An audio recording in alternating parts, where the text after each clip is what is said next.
Hi, everybody. Welcome to JD Power's Technology Support Podcast. I'm Michael Vermillion with JD Power, and with me today are some experts in the field, senior consultants with JD Power around technology support. Mark Miller, our practice leader, also Greg Dickerson and Mike Noeth. So Mark, Greg, and Mike, welcome. Thanks, Mike. Appreciate the Thank you. opportunity. Hey, what we wanted to cover in today's podcast was kind of a look back on 2021 and what worked well and what top performers were doing in the field of technology support. And so we're going to break this down kind of by topic or focus area. So why don't we start with people? What were the top performers in technology support doing in 2021 around people? And Mike, why don't we start with you? Yeah, thanks, Mike. The basis for this is, we work with a lot of companies, and we have a set of best practices that is our scale. And so it's not just what Mike and Greg think, it's really a set of objective practices that we compare companies to, and we identify how they're doing, and we identify gaps and make recommendations. So some of the things that the top companies are doing in this area around people are really ensuring that they're keeping their teams close together, particularly in light of the fact that over the past almost 2 years, they've had to work in a remote setting. So things like implementing Slack channels, making sure that teams can get a hold of subject matter experts quickly. Support is a team sport. And, temporarily gone are the days where you can just knock on your buddy's wall and ask them for help. You've got to make sure that they're readily available. So some companies have done really good work to use technology to bridge that gap. Also, from the standpoint of the hiring and the onboarding, a lot of companies have people now who they've never met each other. They got hired, they got trained, they got onboarded, and they still haven't physically met their teammates. So keeping the communication going and making sure that employees feel like they're part of something, team building programs, just things to keep a remote workforce together is where we've seen some companies succeed, and all about communication, making sure that from the top, the company's goals, the vision, the mission, the metrics are cascaded right down through the teams and to the individuals, so that there's no question as to why we're doing what we're doing and how my work relates to that of the overall company. So those are some of the things we've seen so far. And to add to that, I would say that we've seen an increased emphasis on the actual process itself and improving the tools that they're using, so that when they are out there hiring, they are getting the best possible candidates. We've seen a significant amount of investment in those recruiting tools and also in the people resources to make sure that they're finding those right candidates that are a good fit for the organization. So that's I think a good setup or segue, Greg, to our next topic, which is process. So we saw kind of better use of recruiting tools and finding the right candidates. What other processes did we see put into play by the top performers in 2021? Some of the things that we've seen companies do, and again, we're talking about technical support organizations that have a lot of expertise and have really done a lot of development in terms of playing up the self-service capabilities, bolstering the content in their knowledge bases, making it easy to find content, ensuring that the communities, which are supposed to be self-sufficient, are doing successful things there. Because the more content that companies put out there, so that customers can solve their own problems, it's not about therefore having too many people because you don't have to do so much reactive work. It's about freeing up capacity so that those people can then use their expertise to deliver value-added services or work on their open cases or serve as dedicated engineers. So we've seen a lot of good work in that area in terms of really shoring up the self-service aspect of things. We've also seen that there are companies that when a customer is opening a case via the web, which is one of the most popular channels that customers use, the companies are dynamically presenting information to them, so that you might even be able to head off what looked like an assisted case by providing content. And again, that helps a customer get their answer quickly. It enables customers to use their channel of choice. And so we've seen some really good progress in those areas too.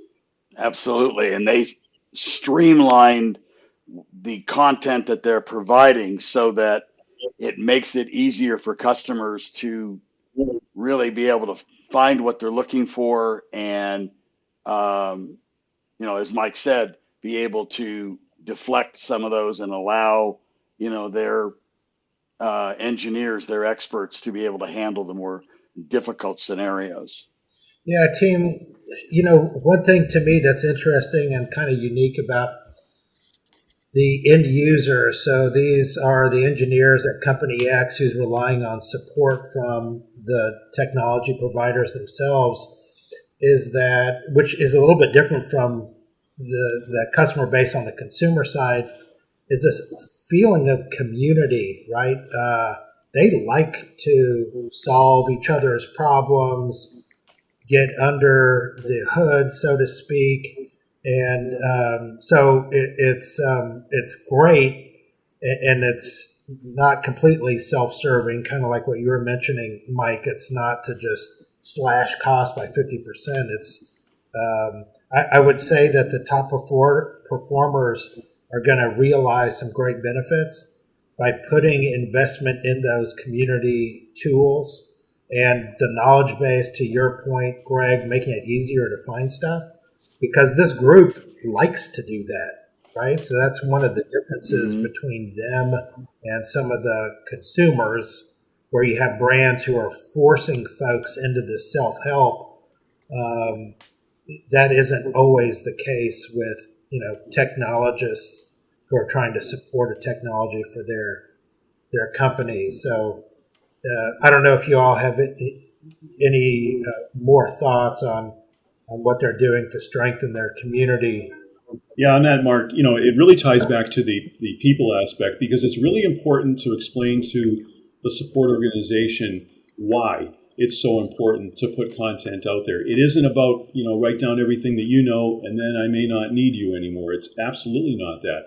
What it is the more content we can put out there for customers to use, the more apt they are to use it to solve their own problems without having to call us, because then when they do call us, it's either for a unique problem or it's for something that is certainly not common. And again, as I mentioned earlier, it frees us up as an organization to do more, to deliver higher value-added services without increasing our workforce necessarily. So it's really important to make sure that employees understand why we're doing these things, and that it isn't just the idea of the day from senior management. And I think too, Mike, that what we see is utilizing that content to be able to educate the customer. So the customer may engage with an engineer and solve their issue that way. But if the engineer knows that the information is available, they use that as an opportunity to educate that customer on where to find things, so that in the future it makes it easier for the customer. Okay, so we've talked about people, we've talked about process and some of the best practices that the top performing technology support organizations are putting in place. But I suppose a lot of this is powered by technology. So what do we see? What role does technology play for top performers when it comes to supporting the people aspect and the process aspect of the service? Yeah, one thing that we really like to see is a CRM system that enables a support engineer to see everything they need to see about a customer, so that, we've all called in for different levels of help, and quite often we're asked to either enter your membership number, your account number, or some identification. And what's supposed to happen on the other end of that is that's supposed to populate the screen, so the agent can now know who they're talking with and a little bit about the environment. We get a lot of feedback from customers who say, I want you to know me. I want you to know who I am. And, this is a relationship business. This is not a high transactional necessarily B2C kind of thing. B2B is about building relationships, instilling trust. And it's really important for the support engineers, the agents, to understand who their customers are, what they're running, what their offerings are, what level of service they have, what their CSAT score is, what might be hot to them recently. Maybe there's a big deal on the table. All the kinds of things that are going to help us provide a better experience to customers. So we like to see that. The other thing is somewhat related from a technology standpoint is the more successful support organizations have a seat at the table, meaning the table being the product development table. They have both a voice and a vote in terms of product features, diagnosability, serviceability features, things which will enable the service organization, the support organization, to do a better job troubleshooting, and therefore, from the customer's standpoint, receive a better experience end to end. So we like to see that as well. The other thing around technology, and there's a term omni-channel, which is different from multi-channel. Omni-channel means all of your applications communicate with one another. So for example, from a user's perspective, if I, the customer, am engaged with you in a live chat session, and it becomes apparent that that's not going to be sufficient, we need to accelerate this and take this to a full-blown assisted case, then that content, that conversation should be preserved, and it should flow easily into the CRM system so that as the assisted case progresses, we don't have to start at the beginning. So we like to see things like that as well. It makes the customer's level of effort be less, and that's a very important thing that a lot of clients are measuring these days. And to that point, that's one of the things that we've seen in the last 12 to 18 months is a significant investment on the part of these companies to improve, enhance, or entirely replace their CRM system in order to be able to, provide that level of service to their customer. Yeah, you guys. Hey, I'm curious. Everything looks good in a demo, right? A lot of these companies will end up buying tech and it not necessarily work out, even though the demo was flawless. What do you see these top performers do in terms of trying to prepare their data set for a new technology integration? That's where we've seen some gaps, is that the data on the back end isn't as accessible as we'd want it to be, and therefore that holds up the actual implementation of all the features and functionalities that are available in some of these techs. So have you seen any increased discipline from the data side of things in terms of the infrastructure to enable these tech applications to work more quickly? Yeah, the one thing I've seen, Mark, is that there's so many things you can measure, and just because you can measure it doesn't mean you should. But the one thing I've seen that companies have done is they usually have a business intelligence team in the back that understands the support business. It's important to not only understand what the score is, but what game we're playing and why did we get the score and what are we going to do about it if we don't like the score. That's all important. So you've got to make sure that you've got a BI team that is fully versed in what the support business is all about, because they then can provide the right data, the right content that the systems can then draw from, that management can then use to make the decisions. That's what I've seen work personally. Greg, perhaps you've got a different perspective as well. Well, what I've seen is because of things like you mentioned, Mark, issues that have cropped up in the past, I see them being more methodical in the rollout of any new tools, even more so than their own products that they're offering to their customers. They tend to take it, in really baby steps and just be very, very measured in how they make that transition, so that they aren't missing anything and they aren't losing anything in the translation from old to new. Okay, so just to kind of wrap up our look back on 2021 and how top performers are actually delivering, we've covered a lot of ground with people and process and technology. What are some of the other things that top performers are doing to achieve that status and technology support. I think more than ever before, communication is paramount, both internally and externally. I mentioned earlier around internally, making sure that from the top. So we like to see what's the corporate strategy, and then what's the customer support strategy, and there really should be some alignment there to state the obvious. And if there isn't, then we've got to poke at why not.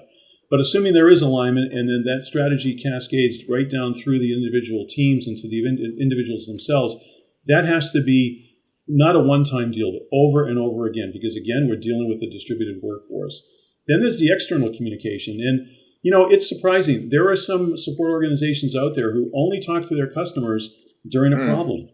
That's when they talk to them most, and that's fine. But there's also an opportunity when things aren't on fire to solicit input on, what do you think of our products? What do you think of our service offerings? What do you think of our terms and conditions, our pricing, our practices? How easy is it for you to do business with me? And we would like to see more of that in general, and those who are most successful take advantage of doing that. It has to continue to monitor the quality of the work. We like to see organizations that will take a sample of cases and dissect them and figure out what went well and what could have gone differently, and ensure that's used as learning back into the organization. And then we also like to see, if it's applicable, a strong outsourcing strategy. Sometimes we'll see a company that will use an outsourced partner, and they've kind of lost the plot in terms of why. And we want to make sure that companies understand why they're using an outsourcing partner. Again, if they choose to do so, what products are they supporting, what offerings are they providing, and so forth. And those are the kinds of things that I think are kind of round out some of the strong points that we saw in the past year. And one other area that I would mention would be, a few years ago we saw the shift of companies to a relationship or NPS style, or inclusion of NPS style questions in their transactional surveys. And over the course of the last couple of years, going through the evaluation process with some of these customers, we've had that conversation to talk about, what's the proper place for a relationship style survey versus really getting to the heart of things in a transactional survey that's going to help understand whether or not the problem was resolved and how the communication was with that particular engineer. So what we've seen is now there is a shift back to a pure customer satisfaction style survey, and relegating the relationship questions to a different vehicle that allows for a focus on the customer and the relationship versus making sure that all of the T's have been crossed and the I's have been dotted when it comes to the customer problem. Thanks, Greg. So we're getting really close to the end of 21, and if we kind of turn our focus and attention to looking ahead and looking forward into 2022, what do we expect to see in 22 that we didn't see in 21 from the top performers in technology support?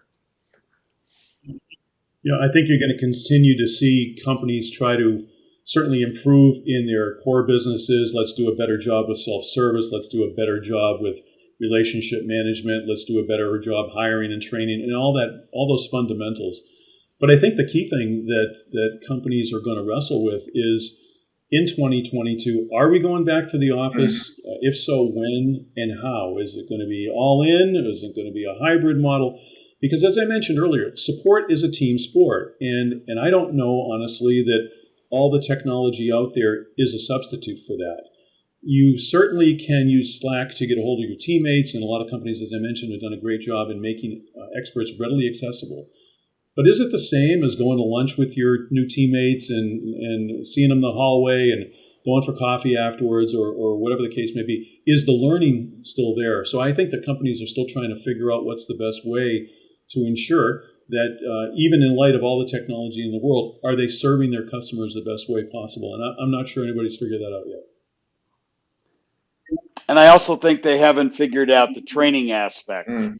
that what you lose when you're in a in a Zoom call, one-on-one style training versus getting that group interaction and having that feedback bounce back and forth. And so understanding how to fully put together the training process itself, I think, is another area where you're going to see a lot of focus in 22, because it's going to take some time, whether it's a hybrid or whether it's still staying working from home. It's going to take some time to work through all those measures and be able to ensure that they're getting the best possible training, and which then enables them to provide the best possible service to their customers. Yeah, team, I would just add that in 2022, if executives aren't focusing on that frontline manager who's dealing with those folks who are interfacing directly with customers, that they're going to be in serious trouble. Just all of the trends, what we've experienced with the Great Resignation, the fact that you can now choose your employer much more easily than you ever been able to before. Finding good people is really hard. If in 2022 we don't see executives focusing well within the organization to that frontline manager, because that is the person who is most responsible for somebody staying or leaving, you're going to see some challenges from an employee standpoint, and ability to service customers. So if you're in the service business, have to really pay close attention to the frontline managers, and that should be an emphasis in 2022. So it sounds like some key challenges in front of us for 22. It's going to be interesting to follow this to see how it plays out. So Greg and Mike and Mark, thanks so much for joining us today on the podcast. Thanks very much for having me. Appreciate it. And want to thank all of our listeners as well, and we'll see you next time.